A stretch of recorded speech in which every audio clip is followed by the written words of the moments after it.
بسم اللہ الرحمن الرحیم۔ سوال: کیا فرشتے قرآن مجید کی تلاوت کرتے ہیں؟ جواب: جی نہیں، وہ صرف سنتے ہیں۔ سوال: آپ صلی اللہ علیہ وسلم نے سب سے پہلا خطبہ کس جگہ پر دیا؟ جواب: صفا کی پہاڑی پر۔ سوال: وہ کون سا پتھر ہے جو ہمارے گناہوں کو جذب کرتا ہے؟ جواب: حجر اسود۔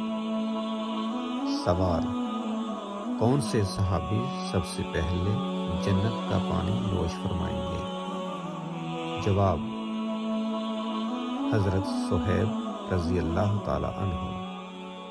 سوال: وہ کون سی فصل تھی جس کی کاشت کے لیے حضرت جبرائیل علیہ السلام جنت سے 7 دانے لائے تھے؟ جواب: گندم۔ سوال: قرآن مجید کی آخری وحی لکھنے کا شرف کس سے حاصل ہوا تھا؟ جواب: حضرت ابی بن کعب رضی اللہ تعالی عنہ۔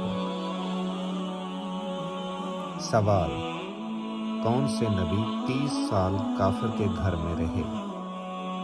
جواب: حضرت موسیٰ علیہ السلام۔ سوال: انسان کو مردہ دفن کرنے کا طریقہ کس نے سکھایا تھا؟ جواب: کوے نے۔ سوال: عرب میں سب سے پہلے کون سے نبی تشریف لائے تھے؟ جواب: حضرت ہود علیہ السلام۔ سوال: ابو جہل کس غزوہ میں قتل ہوا؟ جواب: غزوہ بدر۔